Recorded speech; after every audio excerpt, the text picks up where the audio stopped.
ang SIM na i-register ko ngayon guys ay Smart TNT. So, kung di ka pa nakapag-register sa mga ganitong SIM guys, Smart TNT, so para sa'yo ang video nito. Kaya panoorin mo ito hanggang sa...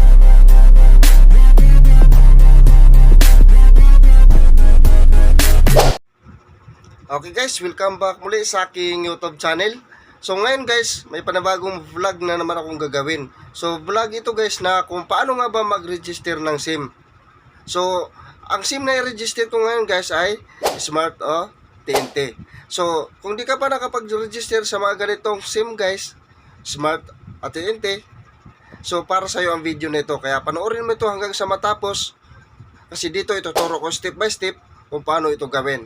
So kung baguhan mo lang kayo dito rin sa channel ko, huwag nang kalimutan mag-subscribe at pindutin yung notification bell nang sa ganon, ma-notify nyo kung mayroon pa akong mga susunod na upload na video. So yun na guys, hindi natin ito patagalin pa. Simulan na natin ating tutorial.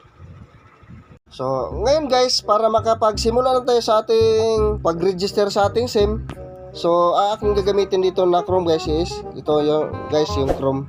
Yan. So i-click ko lang yan. Din pagka-click na yan dyan guys, dito sa taas, sa may engine bar sa taas guys, i-type lang natin yung Smart SIM Registration. So yan guys. Then ito na yung lalabas.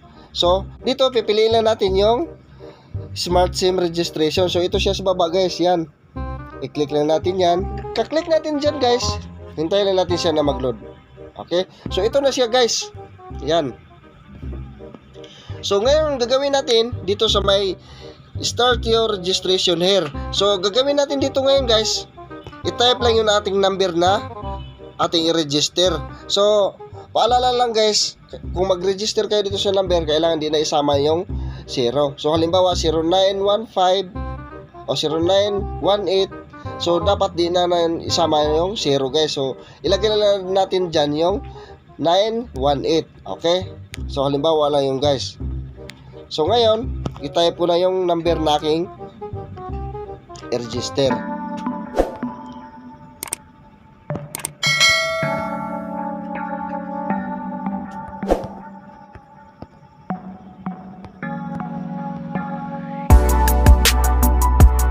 Then pag na-type, kung na-type niyo na yan guys, yung number na yan,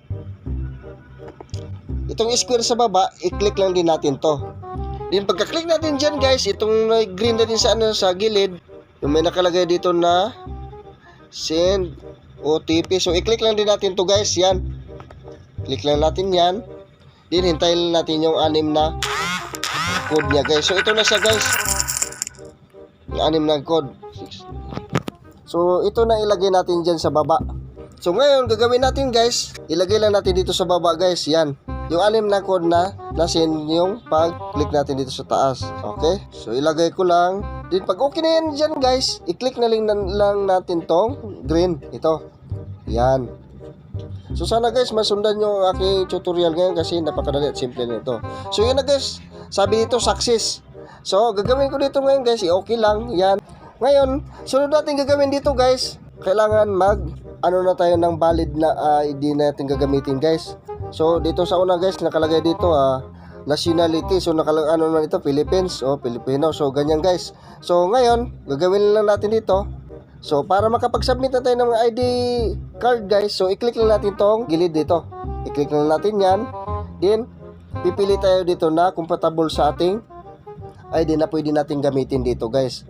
So una dito, so Philippine identification, driver's license, TIN number guys, mayroon din dito, Philippine passport, postal ID, voter's ID, sa SSS mayroon din. So ang aking gagamitin dito guys, PhilHealth. So i-click na itong PhilHealth.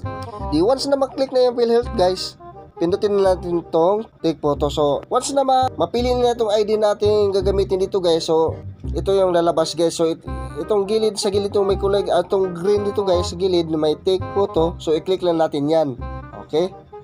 Para mapicturean na yung ating ID natin gagamitin para pag-submit sa ating i-register na SIM card. So ito yung sa akin guys. So make sure lang din guys na malinaw siya nga pagka-picture, maliwanag. nang sa ganon tanggapin ito ng pag-register. So, pag na-picturean mo na yan guys, itong may submit, i-click lang din natin to. Okay? So, wait lang ng konti guys kasi nag-load pa yan. So, ngayon, sunod natin gagawin dito guys, scan face. So, ano na natin yung mukha natin. Kailangan pasok din sa bilog guys. Saka i-blink lang din natin yung ating mata pag magkuha tayo ng picture dito sa ating sarili. So, yun guys, scan face. So, i-click lang natin yan. Then, pasok lang yung ating mukha dyan sa may bilog. Kailangan mag-blink. So, yan na guys, na-process na siya. So, ibig sabihin, no, na-capture na nila guys. Okay? So, yan.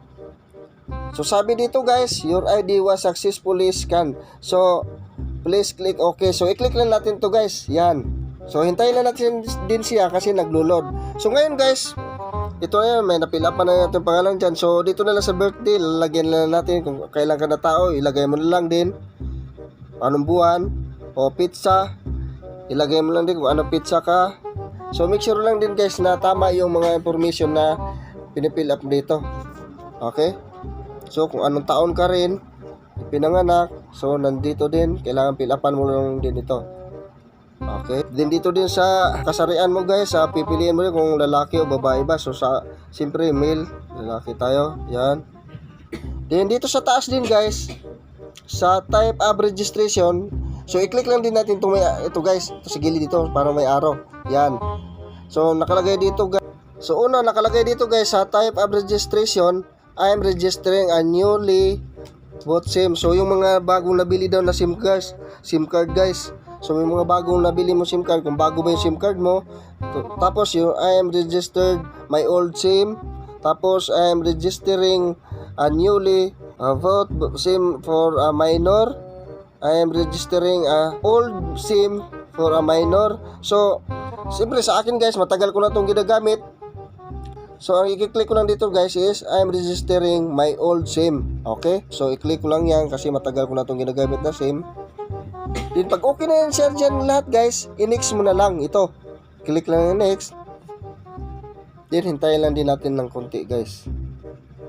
Okay. So ito na siya guys. Address information. So house and lot, kung wala ka lang guys, wag mo na lang, pwede na din lagyan. So lagay mo lang NA dyan. None of the above. Then street, kung wala din, NA din. Village, subdivision, wala. Sa akin wala din, NA din to. Unit, floor, so wala din. Kung wala, NA lang din. Then, building. So, kung wala, ganun din, NA. Then, itong province, guys, kung may asterisk yan nakalagay, kailangan pilapan nyo kung saan kayo nakalagay. Kung saan kayo talaga. Kasi, hinahanap dyan, guys, basta may ganyan asterisk. So, halimbawa sa akin, guys, ilagay ko rin kung saan ako. Kung anong province ka. Yan. Then, city, municipality. So, kailangan malagyan mo rin yan kung saan ka, taga saan ka. Tapos barangay, kung saan ka sa probinsya, no? So ilagay mo din guys kung saan, anong barangay, kung saan ka nakatira. Yan, ilagay mo din.